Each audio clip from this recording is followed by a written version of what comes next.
Hey, what's going on, everybody? Andrew here, back for our build review show. It is Friday, December 27th of 2024. And on this show, I bring users builds up live on stream, giving them personalized feedback and advice about things that I think that they can do differently in their contest selection and in their builds to help improve their results, improve their post-contest sim ROIs, and ultimately build and submit stronger lineups into their contests. So we do this show Mondays and Fridays at 5 p.m. Eastern here. If you ever want to get signed up for a show, all you need to do is drop your DK username in the office hours channel. Let me know what sport and slate you want me to review, and we will add you to the list for the next show. So we have 3 people up today. We're going to be reviewing some NBA on both FanDuel and DraftKings, and then we're going to be reviewing some Thursday night football as well. So our first person up is going to be Junk Dog, and we're going to start with this Thursday night football slate that ran yesterday. So let me get over to that slate and let me get Saber Sim up on the screen and we will jump right in. All right. Going to start in the contest tab as always. All right. Contest selection looks good. Ground up approach, single entries, 3 max, nice balance. Entering less than the max in the first down, prioritizing these lower dollar contests first. This all looks good, right? Very, very happy with this contest split. Now let's go and review the lineups probably from the quarter jukebox. This should be a good one for us to get started with. All right, close these panes. I don't like this lineup view, so we will switch it and we will go over to users. Collabs here, from pronouncing that right. 20 lineups, sort by sim ROI, and they move some things around, so I'm going to reset this to default. All right, sim ROI. So this is good, right? 33.87 sim ROI here. So a strong set of lineups. Highest ROIs in the contest, somewhere over 50%. So strong lineups, a little bit of room for improvement, but overall, you know, a good start, right? And I'm sure it doesn't feel that way, okay? Actual ROI was like negative 90%. You know, this goes back to like what we were talking about a little bit on office hours today, where it's like, hey, the less and less games on the slate, you know, the higher and higher the variance. The important part of doing this review, right, is to tell you like, hey, do I need to scrap everything I've been doing, or should I stay with the process and let it work itself out, right? And in this case, you know, I would say that you're already on the right track, maybe a couple small tweaks, but generally, even though you had a poor day, right, you know, this isn't the time to start from scratch, you know, go back to square one. This is some small adjustments, hold true to the process, maybe play more showdowns, right? And let it work itself out. So I do this, right? Sometimes I completely brick a showdown. If I come in here and I look and I have the good metrics and everything's good, guess what? I'm taking the same exact approach into the next contest. And, you know, chances are you're not going to have the same exact result. And that's kind of DFS in a nutshell. But all right, what do we see here? Let's get rid of lineups duped over 100 times, just in case there are like a lot of trains here. So less than or equal to 100. All right. So what do we see? 48,680 average salary. So sacrificing some salary here, which can be good for sure. Average dupes 24. Same average score 89.68. If we go and find a similar number, so see Ross here, which is somebody on our staff here, 24 average dupes, same number, but same average score is 91.34, up from 89.68. So almost 2 points higher projected, and that's leading to a 53% sim ROI. So like 20% ROI for like that almost, you know, what is it, like 1.7 sim average score adjustment. That tells you, you know, you're really not that far off from here, right? Couple tweaks and you're on the right path. So I don't think we're going to learn a lot more from here. Let's jump into the build that these lineups came from, which is build 1. Looks like Junk Dog did like a optimizer build. You know, we've talked about that in the past. Like, hey, get some ideas of like where are the most common captain constructions, what are the most common pay downs, what are the most common stack types being used, and use all of those things to, you know, come up with a set of lineups that is less duplicated just via lineup construction, as well as all the other things that we talk about as well. So like to see that here. All right, so what do we see in our build? I actually really like this, right? This is pretty cool. Sacrificing some max salary, okay? Notice the max is capped at 49.8. However, the average salary being used was like 48,680, right? So they're capping their max, but SaberSim is still doing things, or their filters or other things that they're doing are still helping them to get to even lower salary lineups. However, they're not requiring that to happen. So I call this, trimming the fat off the edges, right? They're saying, keep me away from 49.9, 50K salaries. And then SaberSim and other decisions they're making are helping them to get to lower salary lineups, but still really strong lineups. So this is good. Like this. All right, just projection over 0, so they don't have to see out players. No more than 2 kickers or defenses in the flex. Wide receiver captain with quarterback. So pairing wide receiver captains and quarterback, I think that's fine. It's a correlation thing. The kicker and defense is interesting, right? Because we obviously had a slate where the final score was 6-3, and 3 of the highest scoring players were Seahawks defense, Chicago defense, and the Seahawks kicker, I think, had like 9 points.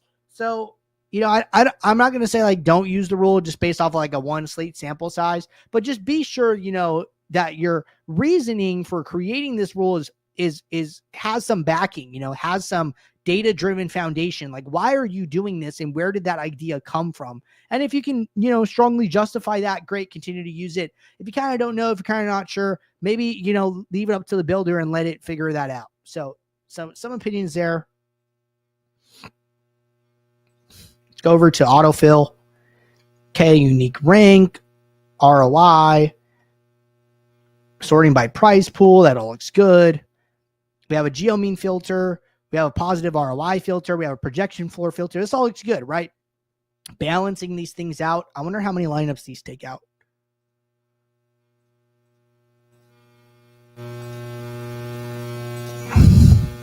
Projection floor is trashing about 30% of the lineups. I don't know if these are I don't know why it's lower here. Maybe it was higher earlier when you did this. I'm not 100% sure. But just one thing I'm noticing, right? The geo-mean filter is only trashing 28 lineups. And then the projection floor filter is trashing, 1,500 lineups. Try and make these equal. When you go through these, do them one at a time in direct fill so you can see the impact they have, even if it's like a single contest, right? Because this is happening on the pool level.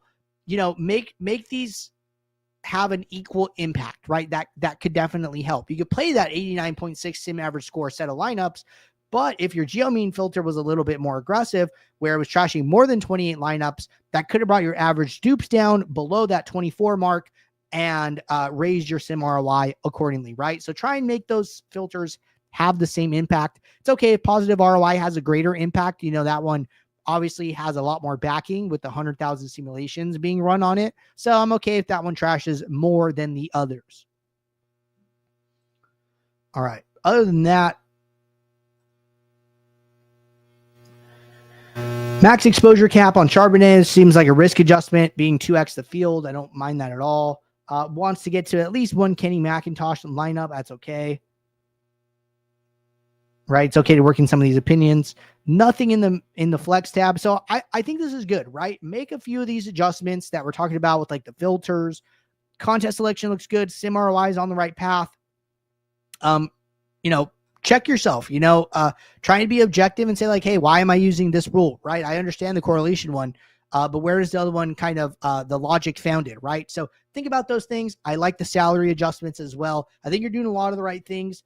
It's just kind of honing in those things, finding the right amount of lineups to trash via the filters. And I think that you're going to be on your way. So good stuff here. Small tweaks like we talked about, not, throwing everything out of the window just because we had a negative 90% ROI night.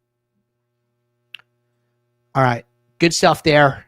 We are going to be switching over to NBA, and we are going to be reviewing Black Mamba from yesterday's NFL slate, and we're actually going to be looking at FanDuel. So that'd be interesting. As a reminder, we do not have contest flashback for FanDuel because FanDuel does not allow us to download the contest data, unfortunately, but we can at least go into the build and I could, give some opinions on what I'm seeing and what I think is good, what I think is bad. So we will do that now. So let's get SaberSim up.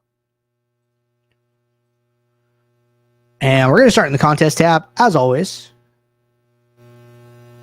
All right, so what do we see? So good contest selection, some single entries, some on 50 maxes, low stakes, right? Getting a lot of lineups down for a small amount of money. 150 lineups for $7.50 is always a good thing here. Entering a few lineups into the $3, right? Being bankroll conscious. So like the decisions on the contest entry level. And then we have two builds here. Let's see. Let's go to contests, close that. All right. So good thing, right, is that Black Mamba is late swapping. So having a couple builds pre-slate, having a late swap build, using that one late swap build throughout the entire night. I think that's good. Let's go into the late swap build. I don't know exactly what they did here. Like maybe they, did one build for one thing and one set of contests, one build for another, and then, late swap them all together. Not 100% sure. So just gonna look at this late swap build. 5K lineups, no minimum salary, max 60K. It's like our defaults. No filters, no rules. Unique rank. No lineup filters. 3 uniques. Sorting by prize pool. This all looks good. Pretty standard stuff here. What you would expect to see. So nice to see them following a lot of our recommendations. Exposures, no min or maxes that I can see of. So pretty hands off, right? I would say that they're doing a lot of the right things here. Let's go and look at some of their pre-builds. I'm just going to look at the one with the timestamp closest to lock here to see if they did anything special. All right. So we see, I think this is default minimum 58K, no filters or rules, 2 lineup filters, ROI greater than 0, projected points filter, just boosting that projection a little bit. This is something we talk about in a projection heavy sport like NBA. So this looks good. Again, happy with what I'm seeing. I really wouldn't say they're doing anything too wrong. As far as exposures go, I saw 1 minimum exposure to Tyler Hero. Again, this is totally fine, right? It wants to be like 2x the field. Jimmy Butler's out. I kind of see the reasoning there. So this is okay, right? It's okay to work in some of these opinions. Another one to Jalen Johnson, slightly over his ownership, some small leverage here. I think it's okay.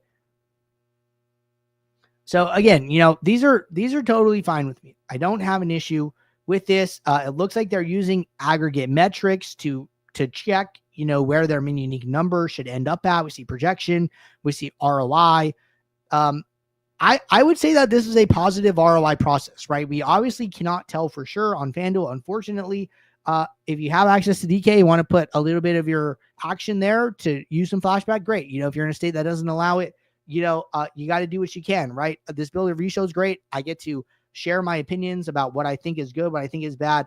I think you're doing a lot of the right things, and I think you're making a lot of good decisions with your contest selection. So keep at it.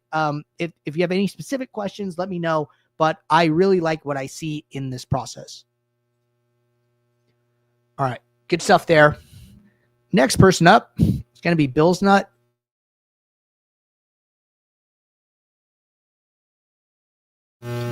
And I'm working on getting them up on the screen. We're going to be reviewing NBA from yesterday, but this time we're going to be over on DraftKings. So let's go from FanDuel to DK. Small slate difference. FanDuel had a 9-game main with the late games on it, and DK had a 7-game main, removing those 2 night games. So let's get SaberSim back up. All right, so we're on DK main from yesterday. We're going to go to the contest tab. And contest selection looks good. The only thing I'd probably recommend mixing in some single entry and 3 max. There are some low dollar, good single entry and 3 max contests. You could sacrifice, 5 entries from the 4-point play and get, some single entries and 3 maxes in here. That's probably what I'd recommend. Some small change, but nothing major. Let's go into the 4-point play. We'll review the lineups from this contest. Close these panes. Switch my view. Go over to users. All right. So Marsh here, 20 lineups. Sort by sim ROI. So again, obviously, crappy day, right? Like negative 92% sim ROI, actual ROI that sucks. 53%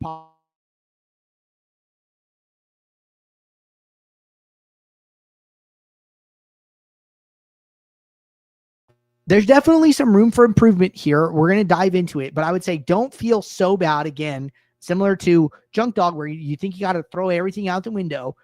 We probably just need to make some small fine-tune adjustments, some small tweaks, and we'll be back on the right path here. So biggest thing I'm noticing, right? 49.8 average salary. So high average salary, but sim average score is pretty low, right? Like 270. A lot of these higher sets, 278, 277, 274, 281, 282, 275. So this is where we talk about like, hey, projection isn't everything. You don't need the absolute highest projected set, but you need to be within some type of range, right? And it looks like you're just outside that range here.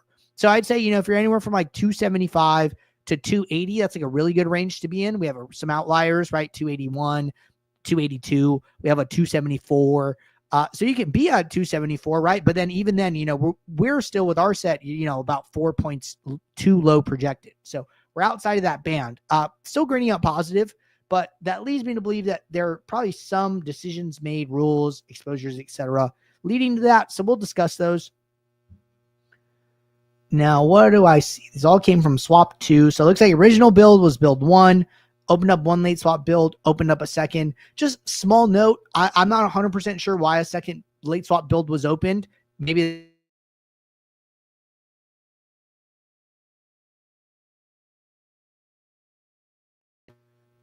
you can use the same swap build the entire night. So all you do is once the new set of games locked, just go in, refresh the projections. That tells SaberSim to update the time on the website, and then it'll be like, oh, okay, these games have locked now. It'll grade them out, and then you can continue to use that same swap window. So just a small note there. Let's go into the pre-build, the pre-slate build here, build 1. See some things going on. So really high minimum salary, right? 49.8. This is very aggressive, which is okay. Projection greater than 10, just trying to remove some players that you probably don't want to even look at or consider. Autofill, sorting by prize pool, using unique rank. That all looks good. Average projection and ROI. Aggregate metrics looks good. All right. What do we got?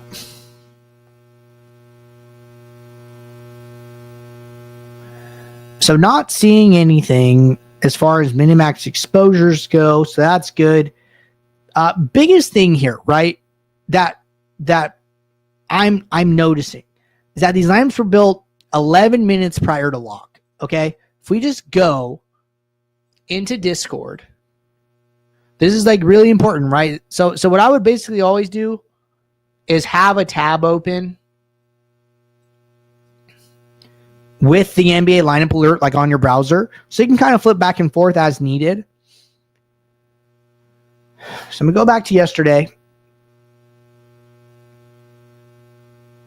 Okay. So here's the thing, right?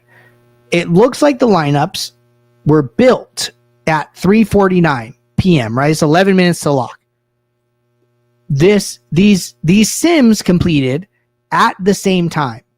Now, I don't know for sure if the lineups finished at 3:49 at the same time these came in, so which means they were built a couple minutes prior, where these updates didn't get into the lineup building process, or if these updates came in, they refreshed the projections, and then they kicked them off, and then they finished at the same time. I don't know for sure. But what I will say is that just be conscious of this, right? Be aware.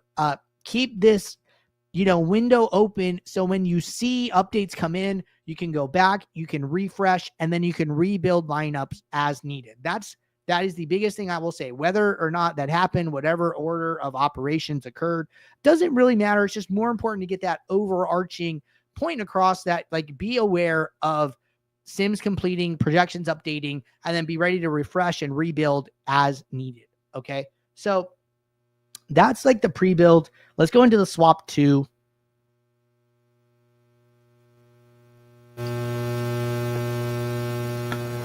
Okay.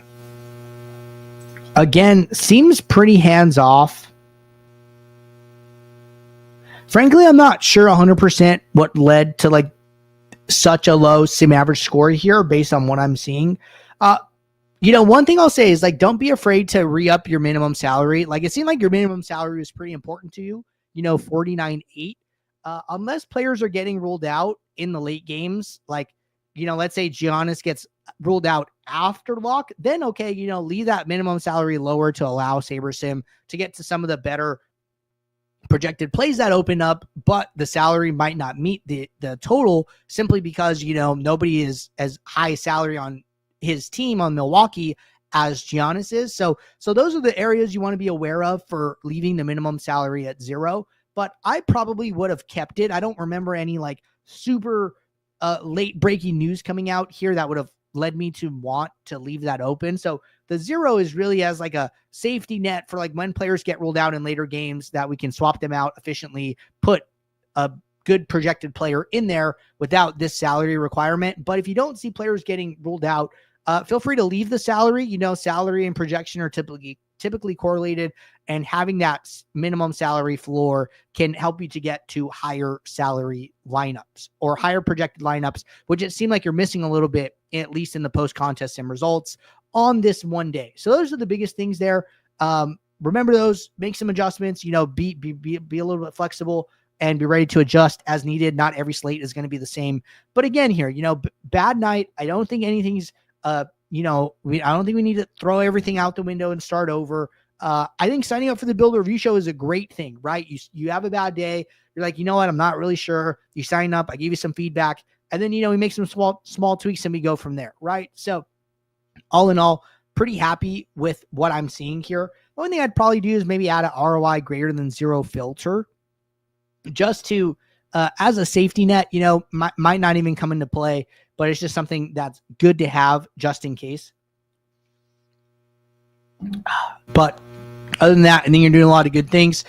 Maybe mix in some single entries and 3 maxes like we talked about and go from there. So all in all, good stuff here. No need to, sound the fire alarms or anything like that. So we just got to keep at it, but good stuff.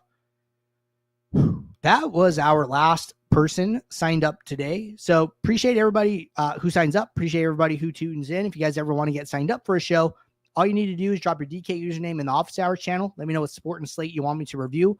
Our next Builder Review Show will be on Monday here. So if you guys want to get reviewed after the weekend, just let me know and I'll add you to the list. So until tomorrow, office hours, 1:30 p.m. Eastern, everybody, I will see you all then. So take care. Good luck. Thanks. Bye.